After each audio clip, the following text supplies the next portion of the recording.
경제가 어렵다는, 앞으로도 어려워질 것이라는 경고가 나오고 있습니다. 대한민국에서도 세계와 미국 경제의 중심 이곳 뉴욕에서도 이 같은 우려가 사그라들지 않고 있습니다. 저희는 세계에서 가장 유명한 비관론자 누리엘 루비니를 직접 만났습니다. 이제껏 겪어보지 못한 초거대 위협에 대한 경고와 그리고 이를 피할 수 있는 지혜까지 이 자리에서 직접 저희와 함께 확인하셨으면 합니다.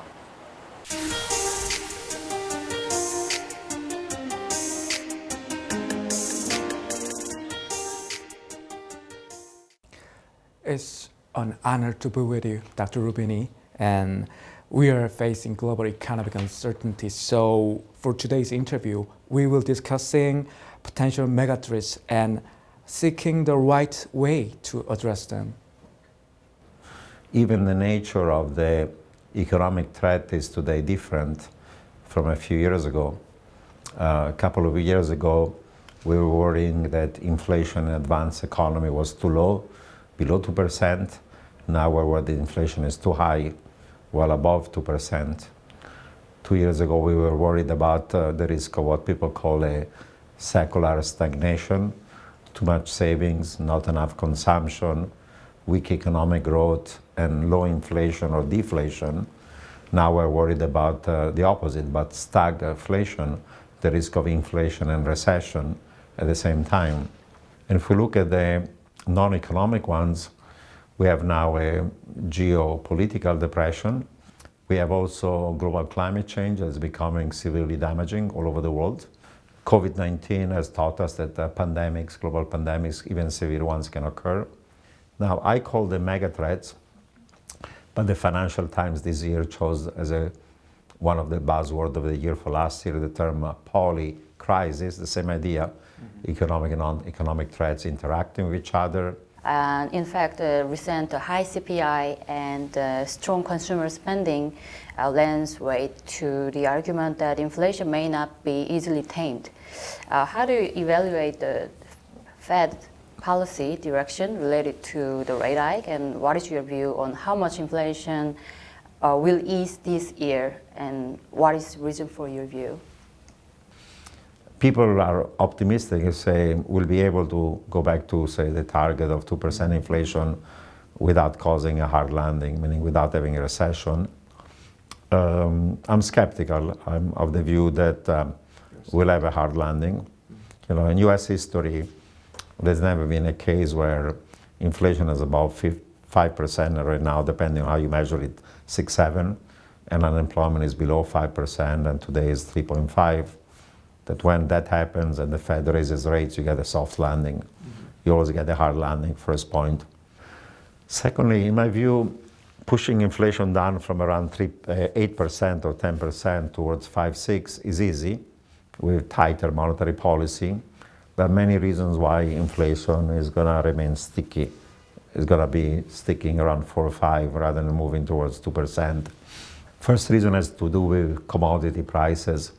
This geopolitical depression implies that the war between Russia and Ukraine is going to get worse with further shocks to commodity prices. 2, there's a meaningful chance that Israel is going to strike Iran this year because of the nuclear threat. That will be a shock to energy prices. 3, while China has phased out zero COVID, now everybody's getting sick in China, so many people cannot work in factories, truckers cannot drive. That creates supply bottlenecks. So if I'm right, the view of central banks that core inflation is going to fall by the end of this year to 3% and reach 2% by the end of next year is not correct. Core inflation is going to stick around 4 or 5-ish, even at the end of this year. And then central banks will be in a dilemma. Either the Fed increases interest rates not to 5, but all the way to 6 or above. Either the ECB increases interest rates not to 3%, but to 4% or above. But if they go to 6 or 4, then you have a real recession and you have a crash in equity prices, in bonds, and in credit. So you have a hard landing of the real economy and a financial crash that makes a recession worse. And a worse recession leads to more defaults. And then you have an economic and financial crash. Or if central banks then were to wimp out and blink and say, okay, we don't want to cause economic financial crash, then inflation expectation get de-anchored, wage inflation becomes higher, and then you end up into a wage price spiral like the 70s. You end up with high inflation, recession, still stagflation. So them if you do and them if you don't. So my baseline is still a hard landing rather than a soft landing or a short and shallow recession that is the softish landing view of many people in the markets. The market is really volatile in these days, and so some people just hesitate to the making decision.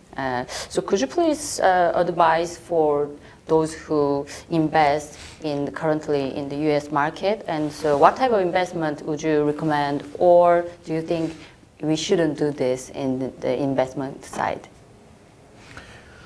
Well, the typical investment advice is for people to hold what they call 60-40, 60% of your wealth into risky assets like US and global equities, and 40% in safer bonds, say 10-year treasuries or similar government bonds of countries that don't have a sovereign debt risk. But that view is based on the view that the correlation between the price of bonds and equities is negative.